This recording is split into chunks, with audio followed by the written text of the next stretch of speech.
नहीं देखिए, अब छत्तीसगढ़ की जनता अगर चाहेगी तो सरकार बनेगी, खरसिया की जनता चाहेगी तो मैं फिर से विधायक बनूंगा। और चुनाव में तो चुनौती रहता है और चुनौती का कैसे मुकाबला करते हैं ये बहुत जरूरी है। आज उन्होंने कहा कि भाई आज की तारीख में नामांकन भरना है, तो उनके कहे अनुसार मैंने 2 सेट भरा है। जो हमारे पिछली बार सरकार बनी थी उसमें घोषणा पत्र की एक महत्वपूर्ण भूमिका रही है और इस बार जो घोषणा पत्र आ रहा है वो किसी भी हालत में कम नहीं रहेगा। खरसिया विधानसभा सीट से तीसरी पाली के लिए कैबिनेट मंत्री उमेश पटेल उतर चुके हैं चुनावी मैदान में। आज शुभ मुहूर्त के चलते उन्होंने नामांकन भी दाखिल कर दिया है। कल बड़े शक्ति प्रदर्शन की तैयारी में भी कांग्रेस है। चारों विधानसभा से कांग्रेस प्रत्याशी कल नामांकन दाखिल करने वाले हैं, लेकिन आज शुभ मुहूर्त के चलते उन्होंने नामांकन दाखिल किया, क्या कहेंगे?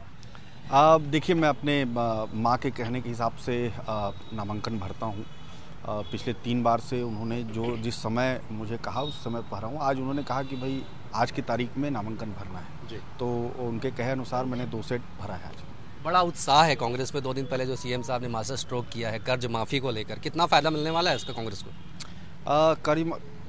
कर्ज माफ़ी से भी ज़्यादा बड़ा मेरे हिसाब से 17.5 लाख लोगों को आवास की व्यवस्था इस माननीय मुख्यमंत्री जी ने जो घोषणा की है, मुझे लगता है ये सबसे बड़ा है। और उसके बाद कर्ज माफ़ी भी अपने आप में एक बड़ा मुद्दा है। एक तो बड़ा धमाका बचा हुआ है ना अभी घोषणा पत्र, क्योंकि ये कह रहे हैं कि कहीं ना कहीं बहुत खास होगा घोषणा पत्र। घोषणा पत्र बिल्कुल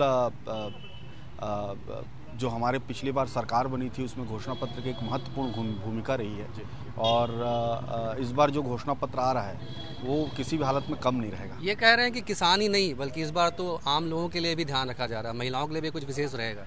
जी, महिलाओं के लिए भी और खासकर जो आवास की बात है, जो आवास के हितग्राही हैं उनके लिए भी घोषणा पत्र में आ रहा है। प्रदेश में एक प्रेशर सा दिख रहा है, जिस तरह से बीजेपी लगातार बाहर के नेताओं के दौरे कर रही है, बड़े नेता लगातार दौरा कर रहे हैं। कितना चुनौती होगा इस बार का चुनाव खासतौर पर पूरे स्टेट में? देखिए, चुनौती हर समय रहता है। चुनाव और चुनौती 2 पहलू हैं एक ही शब्द के, और चुनाव में तो चुनौती रहता है और चुनौती का कैसे मुकाबला करते हैं ये बहुत जरूरी है।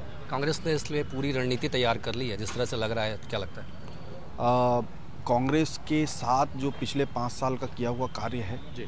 और मुझे लगता है कि बहुत से एरियाज़ को टच किया है कांग्रेस ने और उसका फ़ायदा कांग्रेस को मिलेगा। क्या कहें, आप तो हैट्रिक बना ही रहे हैं, सरकार भी फिर से बनेगी? नहीं देखिए, अब छत्तीसगढ़ की जनता अगर चाहेगी तो सरकार बनेगी, खरसिया की जनता चाहेगी तो मैं फिर से विधायक बनूंगा। तो कहीं ना कहीं उत्साह से लबरेज हैं कैबिनेट मंत्री उमेश पटेल जी।